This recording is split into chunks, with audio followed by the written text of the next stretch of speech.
Welcome to the Speech Source podcast. Today we have an exciting guest on. Her name is Kate Team, and she is the owner and founder of Audio's Team, which is an amazing digital account on Instagram, social media, and she is a travel content creator.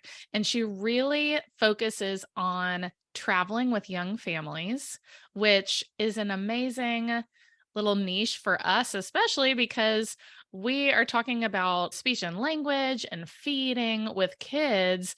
And it is just a whole nother level when you talk about doing those everyday things when you're traveling. And Kate, you do it so well. Thank you. It's, experience and time. And the more I do it, I guess the better I get. But also there are more different hurdles the older the kids get. Yeah. Well, and Kate, you really travel the world with your kids. And I mean, show them so many different experiences. Where did you guys just get back from? We got back from the Highlands in North Carolina. It's this fabulous mountain town. It's about 3 hours outside of Atlanta. So we flew into Atlanta because then the roads weren't as windy. Okay, I've never heard of that area. How did you find out about it? Or do you have family there? One of my really best friends, she lives in New Orleans, and that's where the New Orleans people summer. Oh, how interesting. So their version of I want to back up a little bit and ask the ages of your kids and when you started traveling with your kids. Okay, so Margaret is 5 and Wheezy is 3. We started traveling with them when Margaret was 4 months old. Where did you guys go for road trips from Fort Worth, Texas? We typically go to Crestview, Colorado. Oh, so long road trips then. Yeah, it's about 14 hours. Yeah. Okay, so how old were your kids when you went there? I mean, we started going earlier, but with both of them, I think Wheezy was, 5 months old. And we realized, so before that, we would actually fly to Denver, rent a car and drive, or we'd, fly to Crestview. It's just more expensive. I had no idea how easy it was for road trips with such a young kid. And that's when we started doing, every 2 to 3 hours, we'd stop and I'd find a park on the way off the highway. And so the kids will both get to run around and stretch their legs, and they live for those park breaks. Did you look at that beforehand, make a map or route your trip and your stops, or do you just kind of find it on your phone as you're ready to stop? On my phone. So I'll look ahead. I know which towns we're stopping through. And so then I'll do a quick Google search and see and kind of compare it to the map. And that's how I find them. And since then I now star them. And I also have some, negative stars that we will never stop there again. Oh, I'm sure. Well, how do you plan the bathroom thing then if you're going through and stopping at a park instead of a gas station or a McDonald's or something? A lot of times we will stop at the gas station and then go to the park. And then during the potty training phase, we'd bring a little potty with us, because even, you tell your little kid to go potty, they never completely do. And for some reason, running around in the park always makes them go. So when they're really little, bring a little potty, because it has worked out in our favor before. So whenever looking at the road trip part, have you guys found when you set off on a really long trip, because for our family, we like to leave really, really early to get a big chunk of sleeping time for the kids in the morning, 3:00, 4:00 in the morning early. And then they'll sleep for a big portion of that. And then I feel like we've gotten a big part of it out of the way. Have you found anything like that works for your kids? Maybe you leave more in the evening, or what have y'all found that works for road trips, just helping them get through long portions of it? We leave at 3 in the morning from, Texas, and I make them sleep, no TV, no iPads until 7. And then that's when we pull over for breakfast. That's kind of our routine also. We've sometimes even made it to 8:30 before. And then it's so exciting to okay, we're 4 or 5 hours in, and now you can have your electronics. Well, so then what do you do after you stop for breakfast? How do you get through the long day? Do you kind of have just iPad time or set schedule for snacks, or how do you do that, Kate? Yeah, I will say for travel days, it's kind of whatever works. Like I don't limit snacks because snacks are, they kill time and kids live for those snacks. So I have 1,000 different snacks. We do pull over and we have a picnic lunch. So I have like sandwiches, things like that. But, if your kid likes to be on the iPad, get them on the iPad. I mean, really, it's survival for travel days, and that's flying or driving. As long as they're safe and content, you're good. Let's dive into education a little bit. So Kim and I started the Speech Source because we saw that the aftermath of COVID and kids just being able to get out and experience their environment was so profound for kids. And travel, of course, nobody could travel, but also not even being able to go to your own grocery store, not being part of your school, not being able to go to the parks without just kind of being worried about the germ situation. And that really detrimentally affected so many children. And we saw, like the world saw, the importance of having kids experience life in so many different ways. How do you view travel with your kids, and what's your goal and what drives you to do this and make it a priority for your family? I love exploring new cultures and meeting new people and different foods and things like that. I didn't want to stay home. I didn't want to leave my kids at home. And so I just started bringing them. And our trips are not all 100% kid focused. We do a few fun things with them every day, but we also do stuff for ourselves. It's so much fun seeing kids, even at a playground in a different country, playing alongside kids that may not even speak their language. Yeah, there's no language for play. Yes, exactly. We tell families a lot of times if they travel and they're in speech therapy, they get concerned if they're going to be gone for 2 weeks or maybe even 3 weeks and missing that time in speech therapy. And I always tell families not to worry about it because consistently over the years, I've seen kids come back from traveling and they've had these language bursts, and just being out of their routine and their environment and experiencing something new a lot of times really helps encourage language growth. And have you seen that coming back from places with your kids ever? 100%. I've seen my daughter get more confident. She used to be very shy and timid. And also, having two girls, they're 26 months apart. Every time after we travel, they're a little bit closer. So it's not only meeting other people, but it's them bonding together, because sometimes there aren't kids around and then they're having to hang out with each other and become friends. So there's a lot of different perks to traveling, with kids in regards to their vocabulary. And it's not just their words, it's honestly their personalities change for the better. That social communication too, having to interact with people that do things differently, that eat different foods, that don't speak your language, that's going to really help build that social communication also. So that's another great perk to traveling. I know that all kids have different comforts when it comes to food and eating. Some kids are pickier eaters than others. And especially with a lot of the kids that we work with, that's a scary thing for some parents, is to get out of their normal environment when they don't know if they're going to have as much control over food. And I think with road trips, like you talked earlier, it's a little bit easier because you can pack your snacks, you can pack your lunches, you can pack that food. But when you kind of get out of that, have you found any tips or tricks that work with your girls as far as meal times, or do you kind of just not worry about that when you're on vacation? How does that work for your family? So I do bring some snacks. I do bring some food. I go and get fresh fruit, things like that. But honestly, if my daughter just wants to eat tortillas and butter all day in Mexico, oh well, like I'll get back on track when we get home. So I don't really worry about it because it's just a short time of their lives. I do encourage them to try new things, but I will say 5 and 3-year-old, they're still picky. Right. Yes, for sure.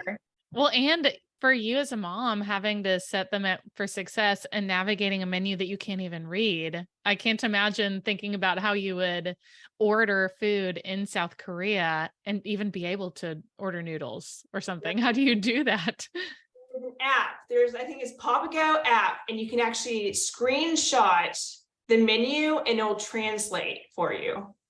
Oh my gosh, what a game changer. So we talked about some road trip kind of hacks, finding the parks to give them time to get energy out, and then the snacks and the food. Do you have any tips for when you're flying on a plane with little ones? What are some of your go-tos to kind of help them get through any flight, whether it's an hour and a half or 6 hours? What do you go to? Okay, so I always get to the airport an hour earlier than they say. So domestic is this is what, TSA suggests: 2 hours for domestic, 3 hours for international. I do 4 and 3. So I do a big buffer because of parking, security. If you're there early, you just don't get stressed out because things always take longer with kids. So that's probably the first tip. People hate that tip. Getting to the airport early, we look and find the kid areas because some airports have like a whole play area. So getting energy out helps. We always have food. So I have like a snackle box with a bunch of different snacks. Before our flight, I get my kids involved. So they help with the snackle box. They also help pack a few things. Like we always bring 1 or 2 books. Those are checked, but a few toys, things like that. Download movies from Netflix, Disney app. Those don't take up a lot of space on your device. Headphones, we practice headphones beforehand. A handful of new toys. And I don't get new toys before every flight. I actually have a drawer that I just throw things in after the flights, and then they're new the next flight. Oh, good idea. So with TSA, you need to know the rules. I always have the information from their website about traveling with children because formula, breast milk, cooling packs, liquid medicine, all those are excluded from the 311 liquid policy. You can even bring toddler water through, but the TSA agents may try to take them. They've tried to take those squeezable food pouches before from us, and I just showed all the information to the agent. I will say with the certain airlines, I do search on their website what is allowed beforehand because every airline has a different policy and people don't understand that, but it's all listed on their, the airline's websites. All you have to do is American Airlines traveling with children, and it'll pull up. That makes sense. Do you have an airline preference when you guys travel, or do you just kind of go based on what the times are and what works for you? Nonstop. That's my preference. So American Airlines, if I can, just because, AA has the hub at DFW, there's more nonstop flights. Well, we wanted to talk a little bit about safety when you travel, because that's a big deal too. It's a whole nother level when you've got little kids running in different directions, or that you just need to make sure that they're staying safe when you're using public transportation or whatever it may be in another city. Do you have some ways that you like to stay safe? Right before a trip, I ran into this little kid at Target, and he lost his mom. So I do a air tag watch for them. It would not prevent them from being kidnapped because it's very visible, but it would prevent them from getting lost because I'd be able to track them. So I do an air tag. And if people are worried about kids getting kidnapped, you can hide it in a shoe. In regards to travel, I always research places and know where to go. As parents, when we travel, I feel like I definitely am very aware of the fact that my emotions and keeping them in check, like you said, getting to the airport early so that you're not stressed out makes a world of difference to set the tone for how the vacation day is going to go. Yes. And that's why, honestly, I do have somewhat of an itinerary for every trip. And I'm one of those crazy people that have like downtime in my itinerary, but I have suggestions of parks and things like that. So that is something that I do that helps. There are ways to enjoy a vacation with kids and have some adult activities mixed in there. And I would say, and I don't know, I'm sure this has been your experience because you have continued to travel, but with everything with kids, you have to keep doing it over and over again for them to figure it out and learn the routine. I think they learn that routine at the same time that we're learning the routine. And of course, they grow and change and it gets easier. But have you seen that kind of in general with traveling? The more you do it, the more y'all are figuring it out, and the more that the girls are figuring it out. Has that been your experience? 100%, 110%. My kids now play airport. That's so fun. So it is fun. Like my daughter loves the toll road where the thing goes up. Like every time they have certain things they love just about the travel day. But we do, other than Crested Butte, we do go to new places. So we just tell them, hey, this is beach, this is city. You know, that's kind of how we explain it to them. And now I am getting them involved in helping them pack that, you know, they've always been able to take 1 or 2 books and things like that. So they get excited. Do you have any packing hacks? Do you use packing cubes, or do you use certain things to keep yourself organized while you're traveling? Oh my gosh, I have drawers of stuff I've collected over the years. I love packing cubes. And what I've done, I realized packing cubes are great in regards to unpacking when you're at a destination. I'll do outfits and I do them in order. And then when we get to a place, I just throw them in a dresser drawer. So it's really easy. And then I have a few shoes, things like that. I also have an outfit planner that I bought from Etsy. So I reuse that every time. So I've got that. I've got a little bag for all the kid medicine. I love it. Well, that's really helpful to have a system that works every time. And then your kids can learn the system. And then when they're old enough or able, then they'll be able to easily grab what they need to throw on for the day. Yes. It's always the goal. Yep. Independence while traveling. When you're in a city like New York, what's your best way of getting around the city?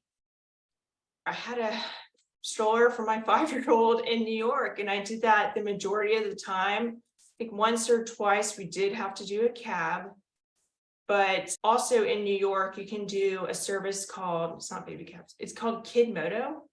And they will pick you up from the airport and have a car seat for the age and weight of your child. That was one of my questions, because we've traveled with the little foldable boosters that will open up and you can kind of adjust the seatbelt to make sure it's good just from getting from the airport to the hotel. But when they're smaller and you do need that rear facing car seat, that's a lot to travel with. So it's really nice that they have those services for that. And I know it's probably not perfectly structured, but it sounds like y'all really try to stick to a routine to make it doable when you're traveling so much. And do you feel like that's just kind of been what's made it easier for y'all to be consistent with travel?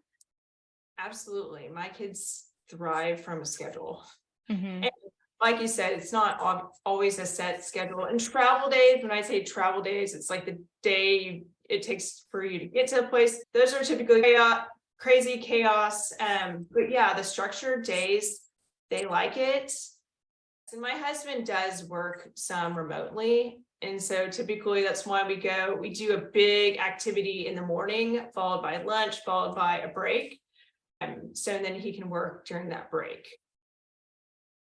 I feel like one of the dilemmas for people who have a week off and they decide, okay, we're going to go on vacation. I know we're always thinking, okay, do we go back to a place that we absolutely loved, or do we check out something new? So how do you guys kind of decide?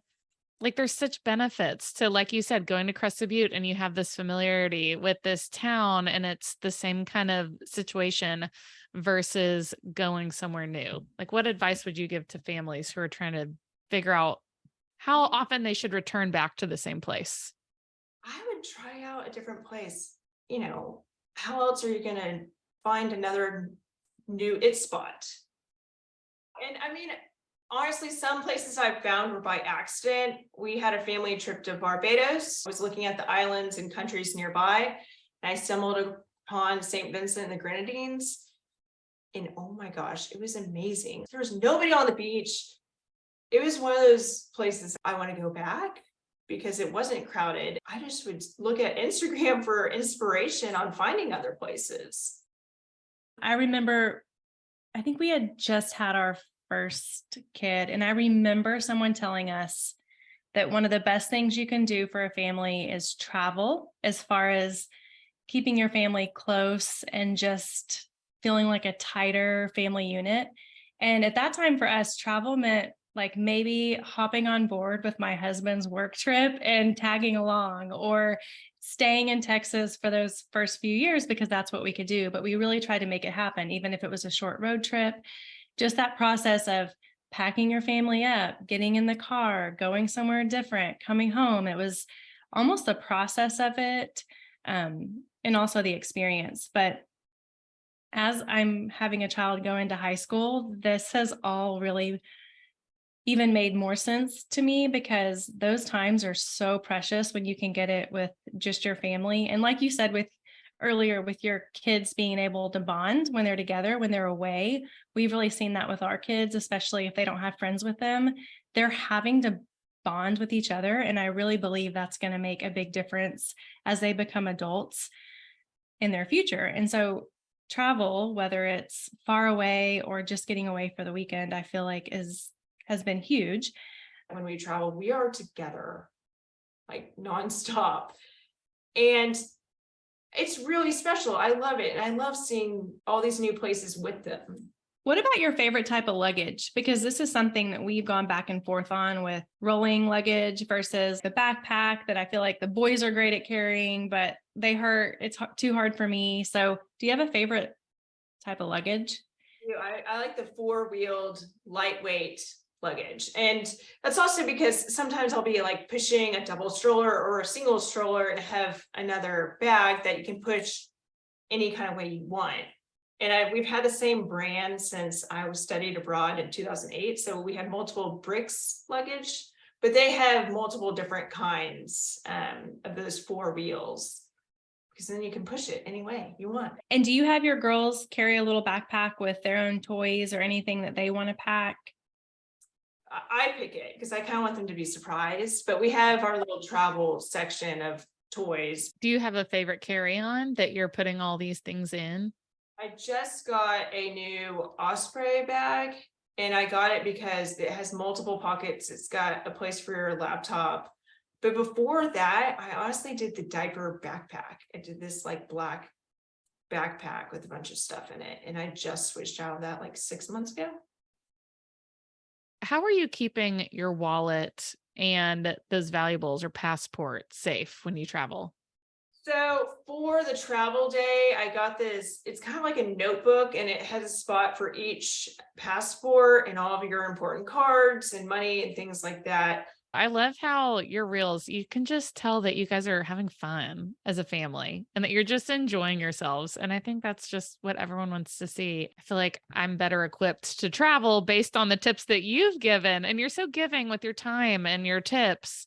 Do you have anything that's next for Audio's team? Are you going to maybe help other people do this, or do you have any other projects in the works? We're just going to keep traveling as a family, and I kind of will see what it takes us. I mean, who knows?